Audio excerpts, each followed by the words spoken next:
मुझे पता है। कहा मैं पहले तुम्हारी मां होकर तुम्हें आदेश देती हूं, मेरी आज्ञा का पालन करो। आज्ञा क्या है मां? आज्ञा है कि ये लंका जो है मेरे बाप की राजधानी है, तुम्हें मालूम है? कहा सुना। कहा इस पर जो राज करने वाला है तुम्हारा बड़ा भाई। रावण के पिता की 3 स्त्रियां थी। रावण के पिता विश्रवा की 3 स्त्रियां थी। पहली स्त्री आर्य कन्या थी बिंदुमती, जिसके पुत्र थे कुबेर, और दूसरी थी रावण की मां कैकसी, और तीसरी थी राका। राका की 2 संतानें थी, जिसका नाम था विभीषण और त्रिजटा। ये 2 संतानें थी। और कैकसी की 3 संतानें थी, रावण, कुंभकर्ण और सुपर्णखा। और बिंदुमती की 1 संतान थी, एक लड़का जिसका नाम था कुबेर। कुबेर रावण का बड़ा भाई था, विमाता का पुत्र। देवताओं ने लंका पर विजय प्राप्त करने के पश्चात कुबेर को वहां का गवर्नर बना दिया, अध्यक्ष बना दिया। कुबेर वहां शासन करता था। कैकसी ने कहा तुम्हें पता है ये लंका मेरे बाप की राजधानी में? बोले मालूम है, सुना। कहा वहां पर तुम्हारा बड़ा भाई राज्य करता है, लेकिन हमारे राक्षस संस्कारों के अनुसार, दैत्य संस्कारों के अनुसार तुम्हें जाकर के उस लंका पर शासन करना है और उससे वो राज वापस लेना है। रावण ने कहा मां इसके लिए ये कहने की क्या जरूरत है? मेरे बड़े भाई का राज मेरा अपना राज्य है। उसने कहा नहीं, ये तुम्हारे संस्कारों में है, मेरे संस्कारों में नहीं है। तुम्हारा कर्तव्य है मेरी आज्ञा का पालन करना, मैं जो कहूं उसको करना। कैकसी की आज्ञा का पालन करते हुए वाल्मीकि लिखते हैं कि ऋषि कुमार पहले कुबेर के पास जाकर के दूध भेजता है कि मेरे नाना की राजधानी खाली कर दो, नहीं तो मैं तुम पर आक्रमण करूंगा। कुबेर आकर के विश्रवा से कहते हैं पिताजी जरा आप छोटे भाई को समझाइए क्या कह रहा है। विश्रवा ने कहा कि वत्स मेरे से धर्म के नाते एक गलती हो गई है। गलती हो गई है कि असुर कन्या को हमने संतान दे दी है, तो असुर कन्या पिता का संस्कार उसका है। ये जानते हुए मैं धर्म संकट में आकर के उसको नहीं कर सका, और इसके बदले में अब वो अपना काम करेगी और तुम्हें धीरे से लंका खाली करके चला जाना चाहिए। और यही किया, कुबेर ने लंका खाली कर दी। रावण जाकर लंका में रहने लगा।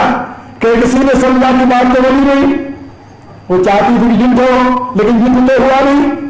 फिर उसने एक दिन रावण को बुलाया, कहा तुम्हें पता है पुष्पक विमान किसका है? कहा किसका है मां? कहा मेरे बाप का। कहा वो तो कुबेर के पास है। कहा वो कुबेर के पास जो है वो तुम्हारे नाना की संपत्ति है, तुम उसके अधिकारी हो। कहा कि तो हम अभी कह देते हैं कुबेर से लौटा दो। कहा ऐसे नहीं। कहा तो फिर? कहा मेरी आज्ञा है तुम अलकापुरी पर आक्रमण करके उसको अपने पौरुष से जीत कर लाओ। वीर व्यक्ति किसी से भिक्षा नहीं मांगता। मानेगा। उसके दिमाग में बात आ गई। तुलसीदास लिखते हैं एक बार कुबेर पर धारा पुष्पक जान जीत ले आया। यहां शुरू हो गया देवासुर संग्राम। मेरे कहने का प्राय कि ऋषि कुमार मां की आज्ञा मान करके राक्षस बन गया, गलत रास्ते पर चल पड़ा। अब मां की आज्ञा मानना धर्म है या धर्म? जैसे राम मां की आज्ञा मान करके राक्षस पदवी को प्राप्त कर लिया, ऐसे यदि कैकसी कही राशि, नाम राशि कई रावण की मां का क्या नाम था? कैकसी। और भरत की मां का क्या नाम था?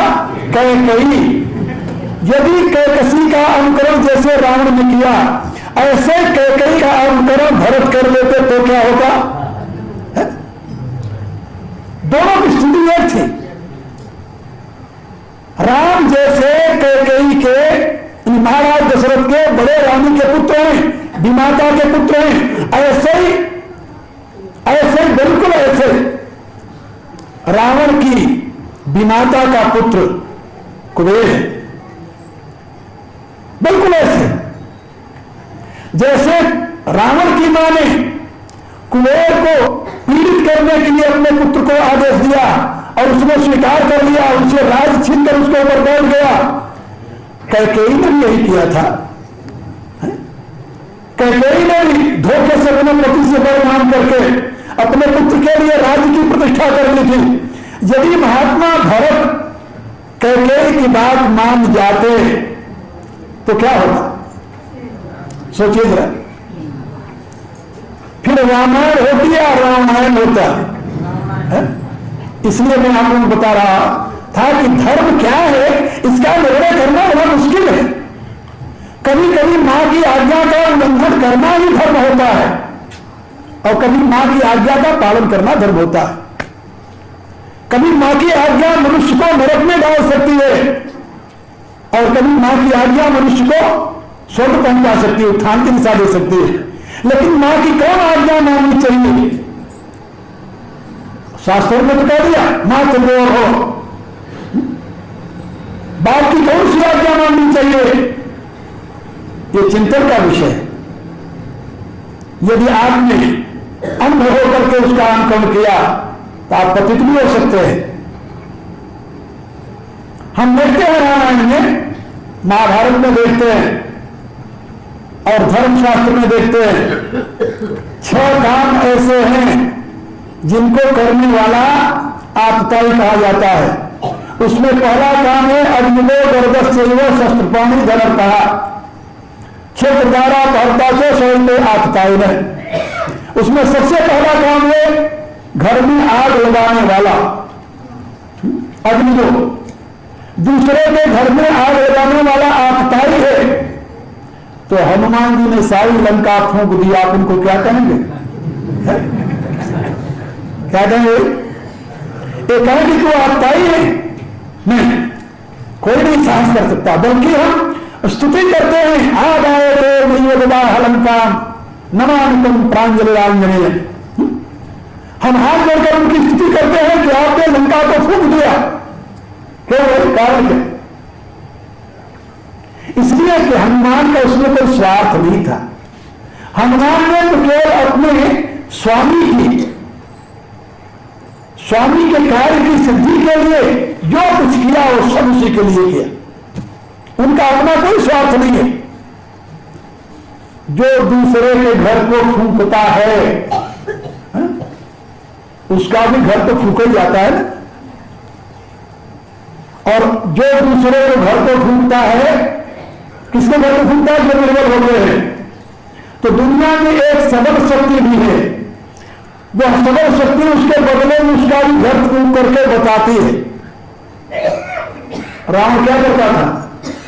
तुलसीदास लिखते हैं जही जही देश धेनु दिन पानी नगर गांव पूरा आग लगाई शुभ आचरण कतहु नहीं होई देवकी प्रगुण मानन कोई।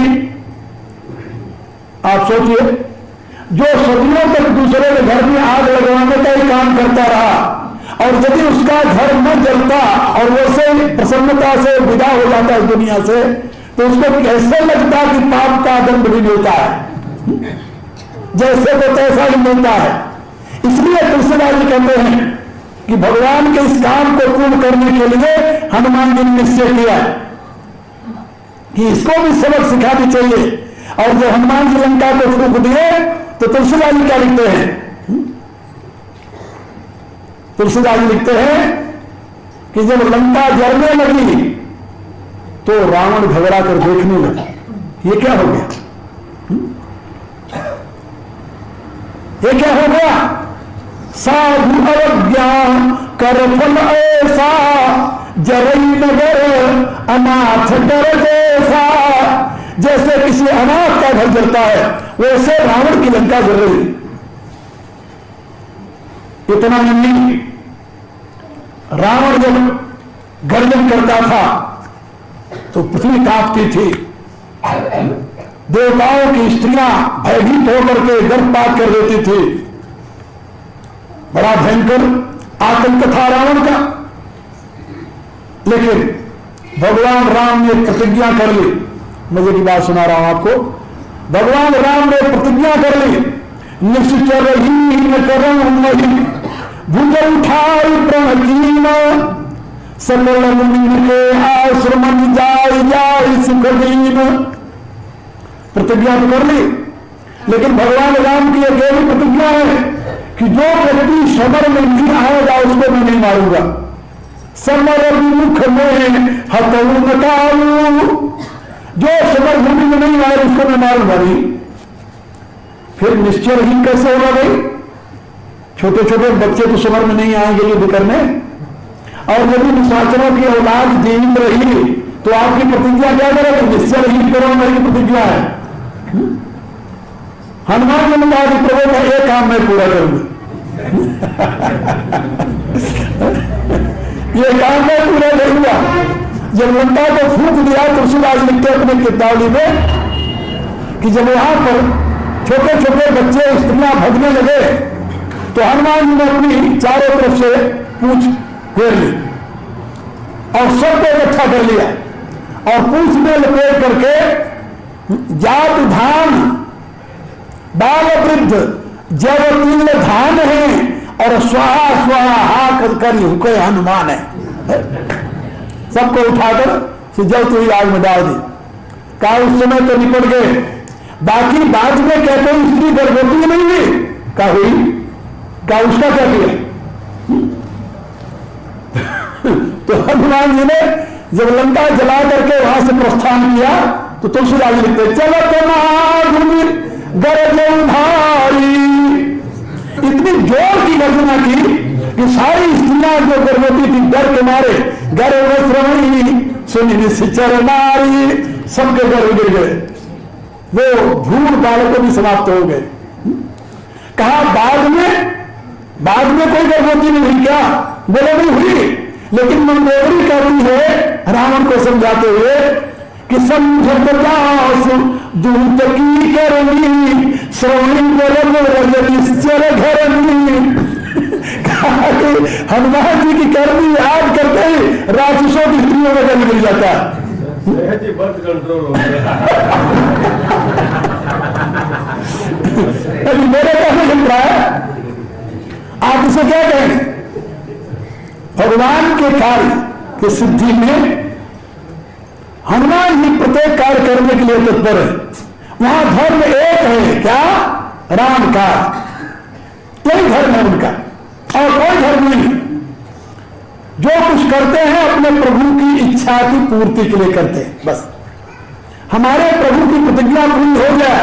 मेघनाथ जब बांध करके रावण के सामने ले गया हनुमान जी को, सुंदरकांड आप लोग पढ़ते हैं, तो हनुमान जी से रावण ने पूछा भाई क्यों मारा तुमने, बाधिका क्यों उजारी? तो अपना उत्तर दिया, कहा प्रभु खाए फल प्रभु लागी भूखा, भूख लगी थी तो मैंने फल खा लिया। भूखेगा आहार पर अधिकार होता है, हम तुम्हारी तरह मांस तो खा नहीं सकते थे, फले खाते आगे, तो फल लगा हुआ था मैंने खा लिया।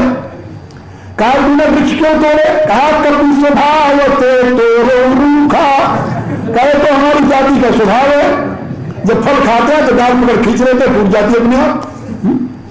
कहा फिर मारा कौन?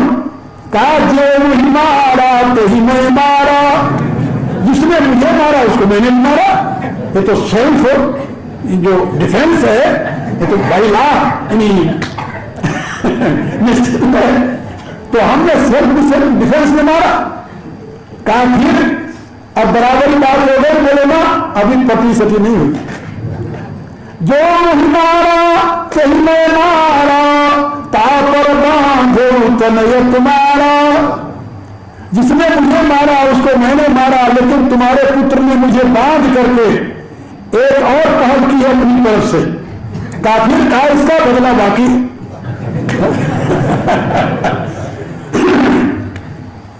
कहा तो तुम बंधन में कैसे आ गए? हनुमान जी ने कहा बांधे करना मुंह का छुलाया कि चाहूं प्रभु कर खाया। बंधन में आने का मुझे कोई लज्जा नहीं है, क्योंकि मैं तो अपनी रुचि से बढ़ाया, क्यों बधाए? कहा अपने प्रभु का काम करने के लिए। एक बड़ी सुंदर नीति थी। हनुमान जी ने सोचा कि रावण से मिलना है, रावण से बातें करनी है। यदि मैं इन लोगों से कहूं मुझे रावण से मिला दो, कौन मिलाएगा? लोग कहेंगे तेरे से 50 आते हैं यहाँ पर। तो कौन सा उपाय है जिससे कि मैं रावण से मिलूं?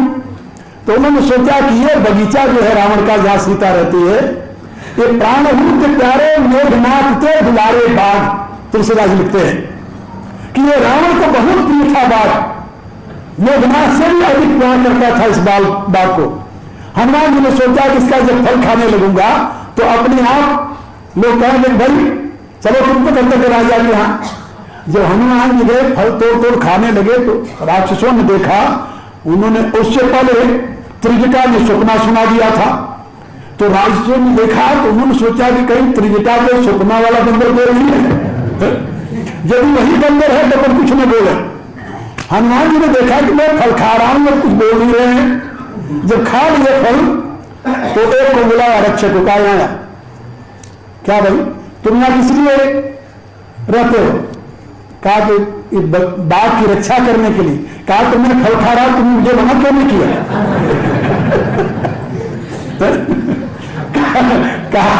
कहा यार भूखे थे, फल खा रहे थे, इसलिए मना नहीं किया। कहा तुमने जब दाल तोड़ने लगा तब क्यों नहीं मना किया? इसलिए तुम लोग सही स्वामी भक्त नहीं हो। इतना कहकर उन्होंने मारना शुरू किया। मारना शुरू किया तब वो दौड़ करके गए। जो उसका हेड था वो आया, उनसे बताया मुझे मारा है, बाघ भी खाया, फल भी खाया, वृक्ष भी पारा और मारा भी, युद्ध हो गया। हनुमान जी ने सोचा कि यही एक रास्ता है, आप लोग नहीं अपना लेना है रास्ता। यदि आपको किसी मंत्री से मिलना है और जहां पहुंच गए उसके दरवाजे पर और बाहर जो गेट कीपर खड़ा हुआ है, बातचीत बिना किए उसे 2 लपड़ मारो, अपने आप पकड़ कर ले जाएगा। देखो मंत्री साहब नीति ठीक नहीं है, लेकिन हनुमान जी ने अपनाया और उन्होंने मार करके अपने आप मेघनाथ आया और बांध करके उनको ले गए रावण के सामने। उन्होंने कहा कि ये तो मैं अपने प्रभु का काम करने के लिए, काम क्या करना था तुम्हें समझाना, इसलिए तो तुम्हारे पास आने के लिए यही तरीका था मेरे पास, और कोई दूसरा तरीका नहीं था। तो बांधे करना मोहि कछुला जा, कीन चाहूं निज प्रभु कर काजा। कहा तुम्हारे प्रभु का काम क्या है? कहा वही तुम्हें करने जा रहा हूं। विनती करूं जोड़ी कर रावण, सुनो मान तजी मोर सिखावन। कहा तो हनुमान जी ऐसे राम भक्त उसकी प्रार्थना विनती करो।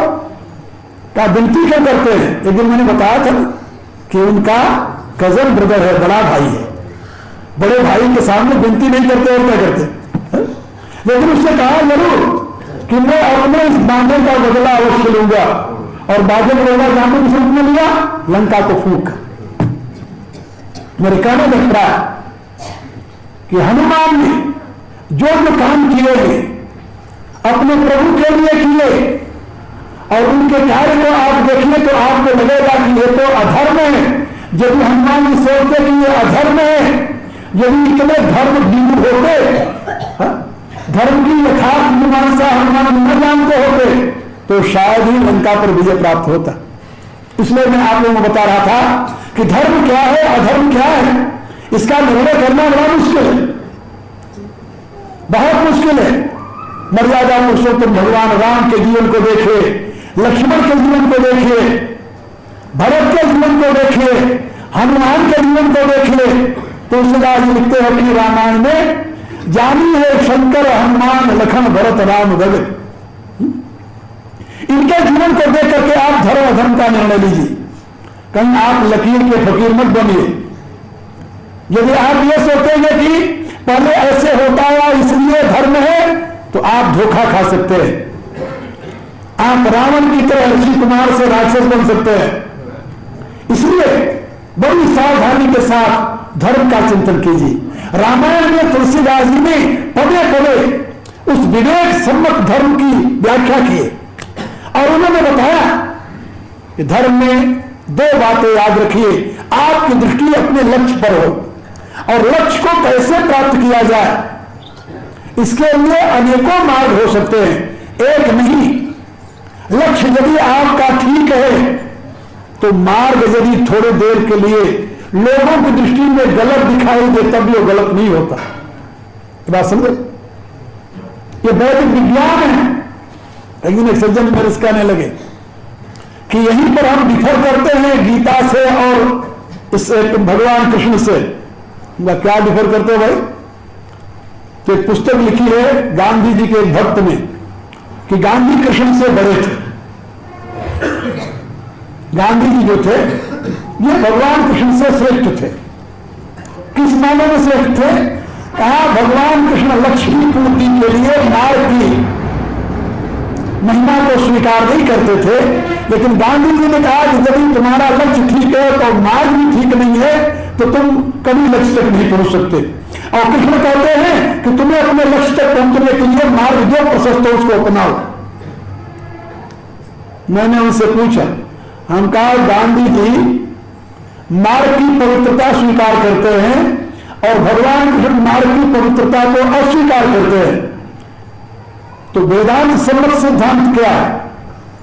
वो कहने लगे कि सत्य के बिना सत्य को तुम कैसे पा सकते हो? मैंने कहा जरा सावधानी सोचिए, आपका शरीर सत्य है? बोले नहीं। हम कहा मन बुद्धि इंद्रियां सत्य हैं? बोले ना।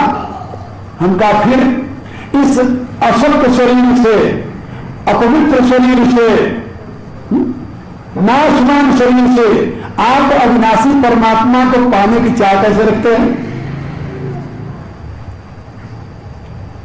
उनके पास कोई उत्तर नहीं। ये तो अध्यात्म की बात है। उनका और धर्म किसकी बात है? धर्म बात किसकी है? ये शरीर तुम्हारा नाशवान है और इस नाशवान शरीर से तुम क्या पाना चाहते हो?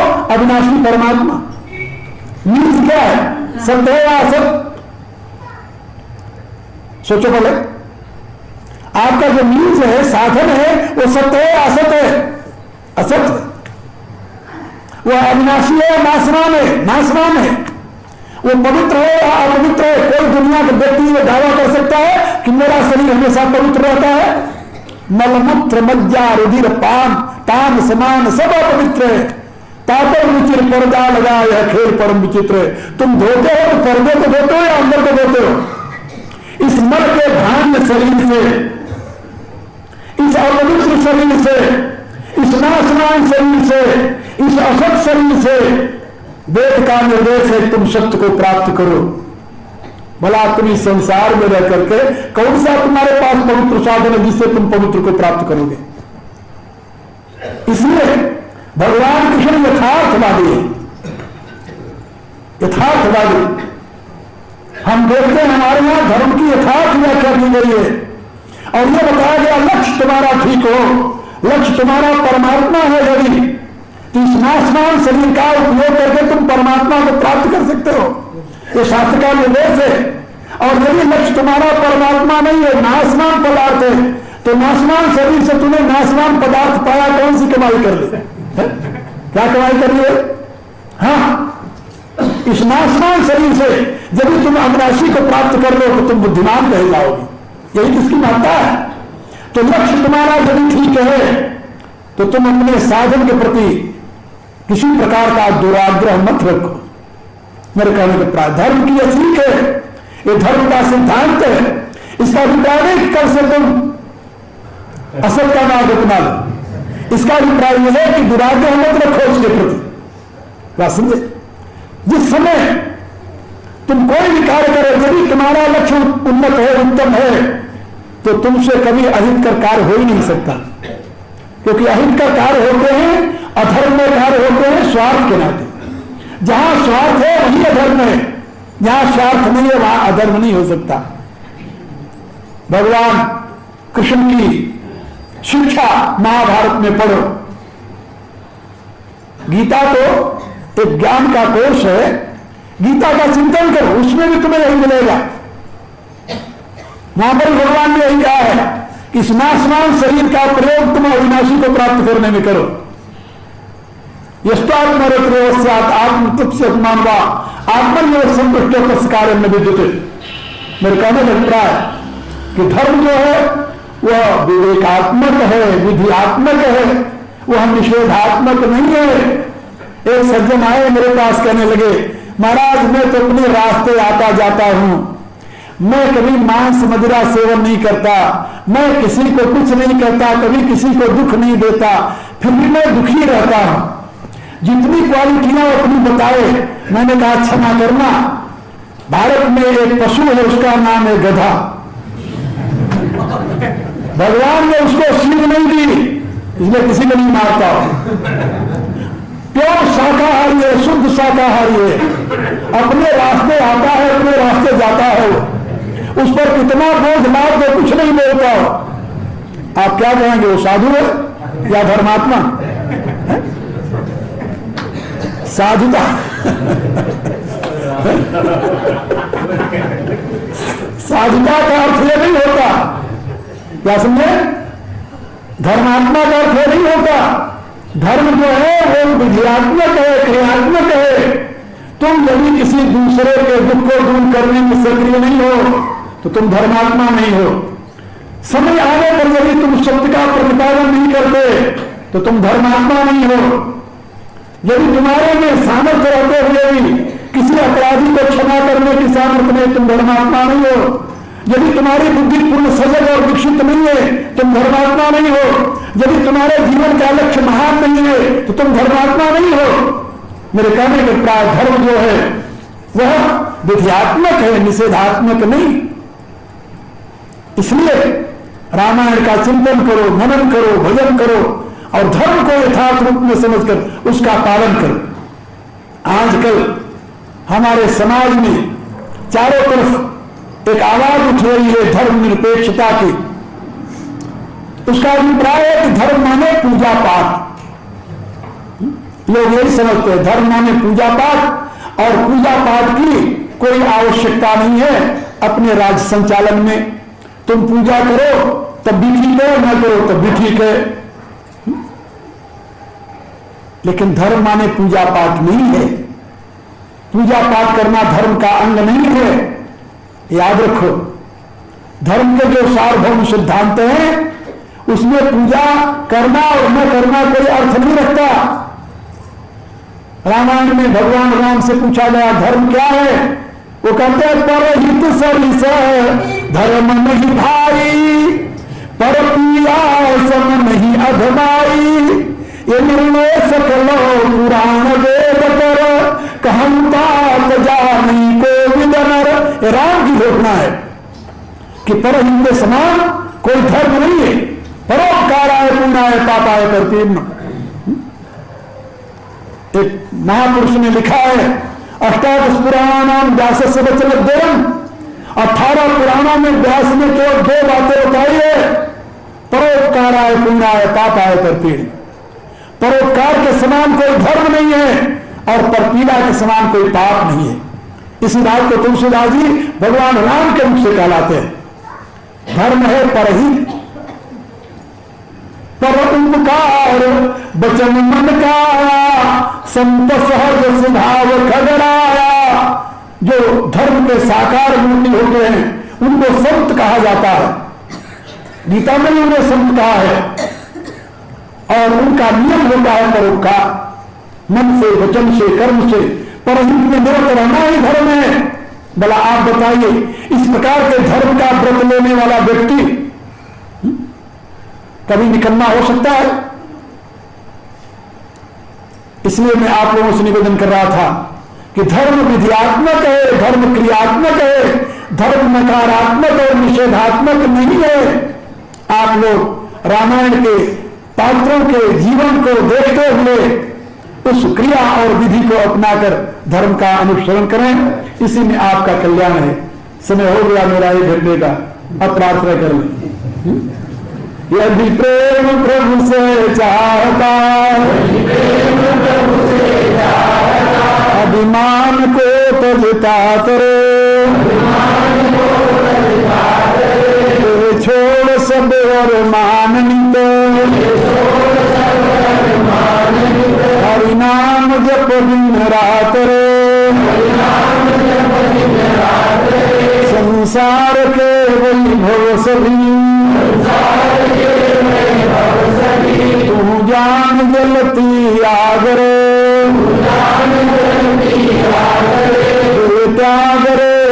स्वप्न का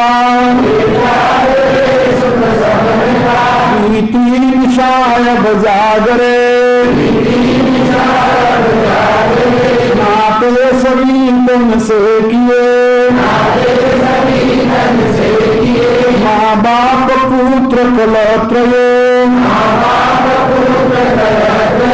साथी सहोदर अपन को भूला फिर लखयत्र व्यर्थ ही ममता किया ना अंत को सन लागरे तू देख आँखें खोल के प्रीति निशार बजागरे प्यारे तुम्हारे प्रेम के जो पात्र हैं संसार में ले जाएंगे सब एक दिन तब के तुम्हें मझधार में साथी न होगा तन तेरा जिससे अधिक अनुराग रे